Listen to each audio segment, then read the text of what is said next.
Welcome back, good morning with सभी कहती है आपको खुशामदीद।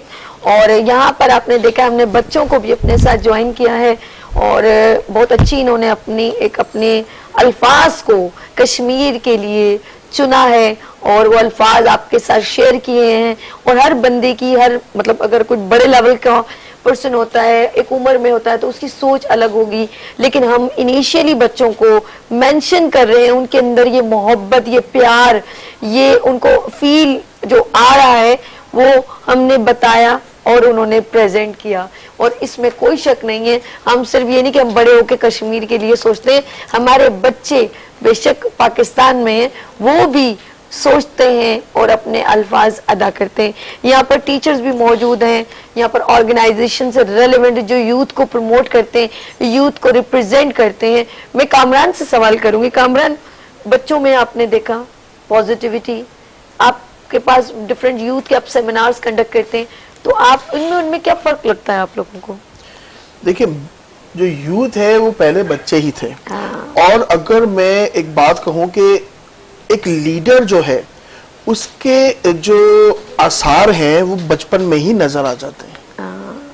बचपन में ही बच्चा जब आउटस्टैंडिंग होता है और वो कुछ एक्स्ट्राऑर्डिनरी करने की कोशिश करता है, वो जो मेयार है और उसका वो जो विजन है वो पूरी उम्र उसका रहता है। और हम यही चाहेंगे कि उसके माँ बाप अपने बच्चे के उस विजन को आगे लेके चलें ताकि वो कौम को एक अच्छा लीडर दे सकें। आज कश्मीर में आप देखें कि जब रोड पर इतनी भारतीय फौज वहां पर मौजूद होती है तो उनका मुकाबला निहत्ते कश्मीर कर रहे होते हैं और उन सब की उम्रें क्या होती हैं? 17, 18, 19, 20, 21, 22 के दरमियान होती हैं। उनको ये सब चीजें कैसे पता चली हैं? वो उनके अंदर जज्बा कहां से आया है? बचपन से ही आया है। तो ये बच्चे जो हैं वो फ्यूचर के मेहमान हैं और इसी वजह से ही इकबाल ने बच्चों के लिए भी बहुत कुछ कहा है और नौजवानों के लिए भी बहुत कुछ कहा है। और क्योंकि मैं इस प्लेटफॉर्म के तहत इकबाल के जो तालीमात हैं, उनकी जो फिलॉसफीज हैं, उनको मैं आगे लेके चलता हूं, तो मेरी कोशिश यही है कि इकबाल की जो फिलॉसफीज हैं उनको बच्चों में इंडक्ट कराया जाए ताकि बच्चों के अंदर एक मोटिवेशन पैदा हो और वो आगे चलकर उसको रिप्रेजेंट कर बिल्कुल बिल्कुल। उमर, जिस तरह कामरान ने कहा कि बच्चों के अंदर इन्हीं में से जो है बच्चे ही आगे से बढ़ के प्रेजेंट करते हैं। इस बच्ची का कश्मीरी ड्रेस, इसने फौजी ड्रेस, अच्छा बच्चों के लिए बड़ी इंस्पिरेशन होती है। और एक वक्त होता है ये बच्चे सबके लिए इंस्पिरेशन बन जाते हैं। ये बड़े होकर कुछ ना कुछ, जैसे आप बन गए, आपको भी लोग बड़े इंस्पायर हैं आपकी बोलने का, अपने ऑर्गेनाइजेशन लेके चल रहे हैं। यूथ के अंदर डिफरेंट इवेंट्स को भी ऑर्गेनाइज करते हैं। ज्यादातर एजुकेशन लेवल पे, कॉलेज लेवल पे जब कश्मीर का दिन आता है तो आपकी जो मतलब अबव द 20 जनरेशन है वो किस तरह की एक्टिविटी को कंडक्ट करना, जैसे रकेब जी निकलेंगे, रैली लेके निकलेंगे, आज इस जगह जाएंगे, या स्किप कर जाते हैं? नहीं, देखें, अब ये आज का जो दौर है ना वो एक सोशल मीडिया का भी दौर है। ठीक है, बिल्कुल। अच्छा, पहले मैं बच्चों के हवाले से बताऊं कि बच्चे जो है ना, अगर वो लीडर बनेंगे तो उसका असल क्रेडिट उनके वालिदैन को मिलेगा। आज अगर ये बच्चे यहाँ पे मौजूद हैं, इनके ये ड्रेस, इनकी पूरी काउंसलिंग, जहां इनके टीचर्स का किरदार है, सबसे पहला किरदार इनके पेरेंट्स का है, इनके वालिदैन का है। मैं बता रहा हूं कि इनके वालिदैन के जो आज खुशी के जज्बात होंगे, चाहे वो टेलीविजन पे देख रहे हो या फिर बिहाइंड दी कैमरा मौजूद हो, उनकी जो एक मोटिवेशन होगी ना वो ट्रांसफर होगी अब इनके नेक्स्ट लेवल के लिए। वो अपने बच्चे पे और मजीद मेहनत करेंगे ताकि उसका इंटरेस्ट जुड़ा रहे। यही बच्चे जब बड़े हो जाएंगे, जो आपका क्वेश्चन का अगला हिस्सा है कि 20 साल के बाद वाली जो एज ग्रुप है, तो राजा रॉक स्टार जो है ना, एक बड़ा जबरदस्त हमारा पाकिस्तानी सिंगर है। और उस पाकिस्तानी सिंगर की उसकी खूबी है कि उसके जो सॉन्ग्स हैं या जो उसका जो पूरा क्राइटेरिया या एल्बम है वो कश्मीर है। यानी उसने कश्मीर का मुद्दा, जो हिप हॉप वाली और जो रॉक स्टार परफॉर्मेंस होती है ना, जो हम सोच भी नहीं सकते थे कि यार कश्मीर का पूरा मुद्दा जो है, पूरा मैटर आप एक शायरी के जरिए, एक लिरिक्स के जरिए, और उसको आप जो डिस्को में चलते हैं सॉन्ग्स, उसमें कन्वर्ट करके पेश करें, यानी रॉक स्टार रॉकिंग स्टाइल में आप प्रेजेंट करें।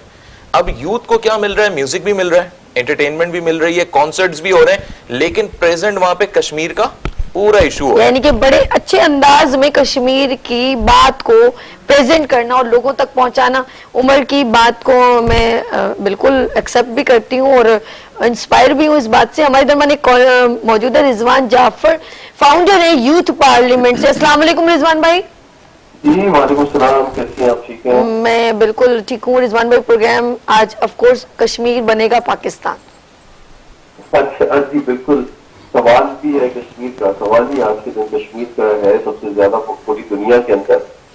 और इसमें सभी ये है कि देखें तो वैसे तो हर दिन कश्मीर का है, बेशक हर लम्हा कश्मीर का है, क्योंकि वहाँ पे जुल्म और ज्यादती बड़े पैमाने पर हो रही है। लेकिन आज का दिन जो है इस लिहाज से एक इजहार यकजहती है कि एक दिन फोकस्ड होके पूरी कौम जो है, न सिर्फ पाकिस्तान में बल्कि पूरी दुनिया में, इस वक्त पाकिस्तानी कश्मीरी जो है वो कश्मीर के लिए आवाज उठा रहे हैं। और ये हम सबका हक बनता है बुनियादी तौर पे। और हमसे सवाल किया जाएगा कि एक खित्ते के अंदर जुल्म और ज्यादती से बड़े पैमाने तक हो रही और हम लोग क्या कर रहे थे उनके लिए। तो इसमें आज हुकूमत हो या आज के बच्चे हो, आज कॉलेजेस हो, यूनिवर्सिटी हो, NGOs हो, सियासी जमातें हो, सब जो है फोकस्ड है इस सब्जेक्ट के ऊपर। और ये हमारा हक बनता है, हमारा नजरिया है। और हमारा पाकिस्तान जो है वो कंप्लीट नहीं होता कश्मीर के बगैर। तो इसलिए हम सब जो है वो इस पर भरपूर आवाज उठाएं। और मैं उन तमाम लोगों को कि जो निकले हुए हैं आज, जो जैसा आप लोग प्रोग्राम कर रहे हैं, आप सबको खराज करता हूँ कि आप एक जबरदस्त कॉज के लिए जो है वो आज आवाज उठा रहे हैं। बहुत शुक्रिया रिजवान भाई। इस वक्त हमारे दरमियान थे Rizwan Jafar from youth parliament organisation से। और ये बहुत टाइम से माशाल्लाह यूथ को लेके चल रहे हैं और हमेशा हर एजेंडे पे जहाँ पर भी ज़रूरत हो ये अपनी बात को आगे डिलीवर करते हैं अपनी यूथ के साथ। हमारे दरमियान ऑफ कोर्स वेलफेयर से चेयरपर्सन है शाहीन पाकिस्तान वेलफेयर से। और मैं आपसे बात करूँगी युसरा अवैस। युसरा, ये बच्ची ने जो स्पीच की माशाल्लाह, उमर भी, कामरान भी, बहुत हम लोग देख के इसका जोश वलवला, ये जब इसने स्टार्ट किया था तो क्या कैसे प्रेजेंट किया था? जी, हमारी तो बेसिकली अल्हम्दुलिल्लाह रजिस्टर्ड एंड रिकग्नाइज्ड ऑर्गेनाइजेशन है, तो हम लोग इसको 6 साल से अल्हम्दुलिल्लाह लेकर चल रहे हैं। तो हमारा मेन मोटिव ही होता है कि इन बच्चों को, जो खासतौर पे अभी ग्रोन छोटे छोटे बच्चों के अंदर ये टैलेंट बिल्डअप करें कि वो जब बड़े इस लेवल से या इससे ऊपर के लेवल तक हों तो उनको और ज़्यादा मज़ीद कॉन्फिडेंस आए। तो मतलब ये बिल्कुल ही ज़ाहिर, फर्स्ट ऑफ ऑल तो मैं कहूँगी कि इनमें सबसे बड़ा, जैसे उमर भाई ने कहा कि पेरेंट्स का होता है। तो अल्हम्दुलिल्लाह आज मैं भी यहाँ जो भी जहाँ पे बैठे हुए हैं तो वो अल्हम्दुलिल्लाह अपने पेरेंट्स की ही वजह से है। और चाहिए इसमें टीचर का कंट्रीब्यूशन सेकंड फेज होता है, फर्स्ट फेज पेरेंट्स का होता है। राजा, यू आर सोशल वर्कर, और माइक दीजिएगा राजा के हाथ में। और राजा से मैं बात करना चाहूंगी, सोशल एक्टिविस्ट जो होते हैं ना, यकीन करें वो जो जितने प्रेसिडेंट और ये जो होते हैं ना चेयरपर्सन, ये सब इन सब से सुपर होते हैं। मैं कहती हूँ इनको सोशल वर्कर तो कहते हैं। ये वॉलंटियर भी होते हैं, ये हमेशा हर जगह उन जगहों पर मौजूद होते हैं। शायद हम जो प्रेसिडेंट उनको थोड़ी देर बाद कंडक्ट करें, ना धूप देखते हैं ना छांव देखते हैं। राजा, आपकी सोशल वर्किंग में क्या क्या चीजें शामिल हैं? अच्छा, हमारे दरमियान राजा एक मिनट, आपके ना मैं एक कॉलर आगे बात करते हैं। हेलो, अस्सलाम वालेकुम। हेलो, सवाल आप ही से करने थे उन्होंने, तो इसीलिए मैंने रोका था। चले लेट्स सी, मैं आप इनको जरा सा इनके साथ जो सवाल कंडक्ट है वो मुझे बताइएगा जी। अच्छा, उन्होंने ये सवाल किया है कि बेसिकली हमें लग रहा है जैसे राजा जो है बहुत सारे, एक आपके दोस्त ने कॉल की थी, एक्चुअली उन्होंने मैसेज दिया है, वो ये कि स्पेशली कश्मीर से जो लोग आते हैं यहाँ पर, वहाँ पर शायद एजुकेशन को कंटिन्यू नहीं, यानी कॉलेज यूनिवर्सिटी वहाँ पर नहीं प्रोवाइड की जाती। और क्या यहाँ पर जो लोग आते हैं बहैसियत यहाँ पर एजुकेशन हासिल करने, तो क्या उनको ये फैसिलिटेट हमारी गवर्नमेंट करती है कि नहीं? तो राजा का उसमें क्या किरदार है, ये राजा क्या फैसिलिटेट कर रहा है कि नहीं कर रहा? तो लेट्स सी, हम पूछते हैं राजा से। राजा, आप बात कीजिए। हमारी कोशिश यही होती है कि जो वहाँ से आते हैं अपना हमारे जो कश्मीर से, तो उनको मुख्तलिफ मामला से गुजरना पड़ता है। तो मतलब यूनिवर्सिटी वगैरह, क्योंकि उनको इतना पता भी नहीं होता कि कैसे करना है, क्या करना है।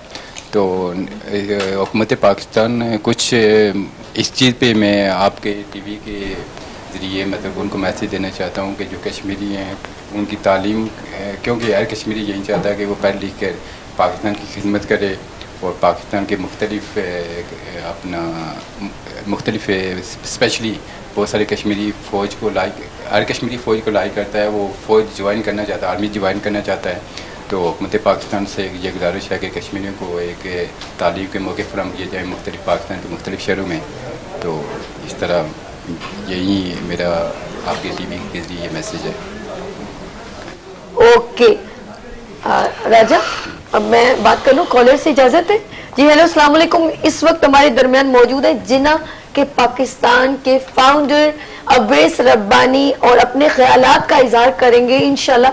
जो हम बात करते हैं ना, तो मैं कहती हूँ कश्मीर बनेगा पाकिस्तान, जब मेरे मुंह पे आता है तो आता है इंशाल्लाह। अवैस रब्बानी हमारे दरमियान मौजूद है। अस्सलाम वालेकुम अवैस भाई। वालेकुम अस्सलाम रहमतुल्लाह। यौमी इत्तेहादी कश्मीर गुज़िश्ता 32 सालों की जंजीर, कोशिश, काविश और जिसको तसलसल तमाम आज आपका ये प्रोग्राम दे रहा है। मुख्तलिफ जगहों पे मुख्तलिफ अंदाज से मुख्तलिफ तौर तरीकों को अपना कर हम अपने कश्मीरी बहन भाइयों के साथ भरपूर यकजहती, जिसमें जुबानी भी है, अमली भी है, ईमानी भी है, फिक्री भी है, सकाफती भी है और सबसे बढ़ के नजरियाती तौर से भी हमारी यकजहती उनके साथ है।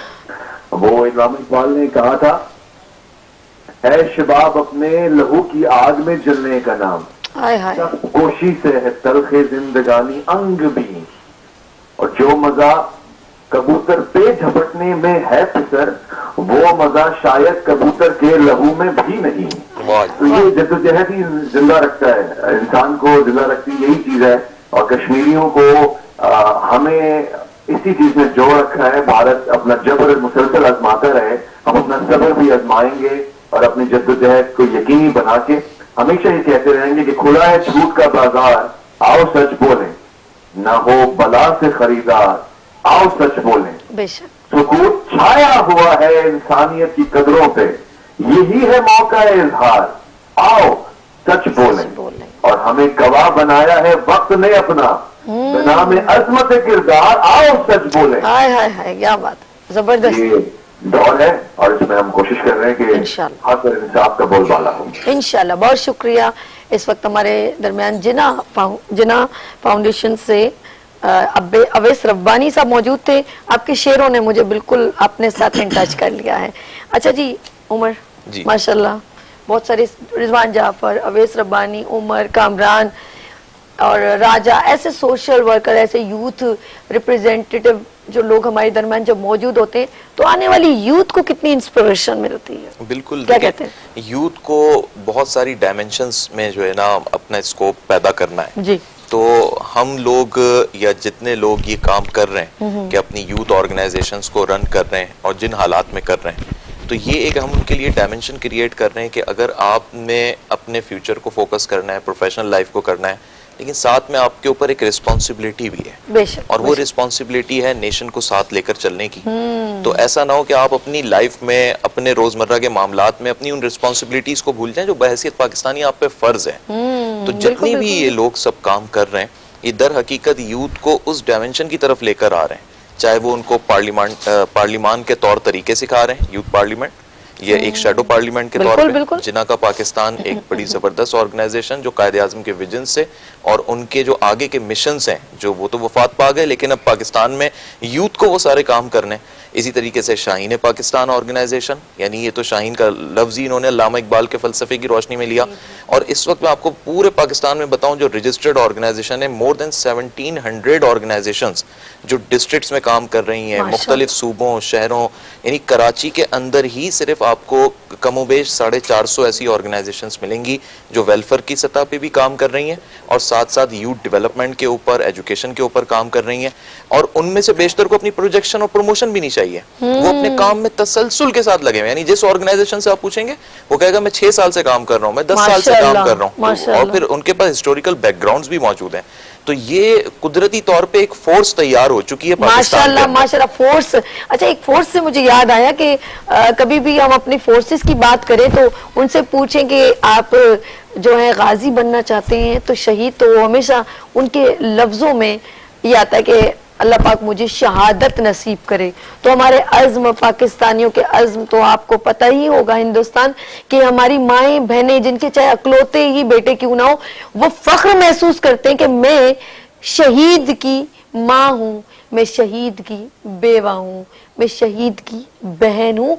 और छोटे छोटे बच्चे मैंने देखा है, वो शहीद के बच्चे होते हैं, लेकिन वो इतने उनके पुरअज़्म इरादे होते हैं कि मैंने अपने बाबा जैसा बनना है।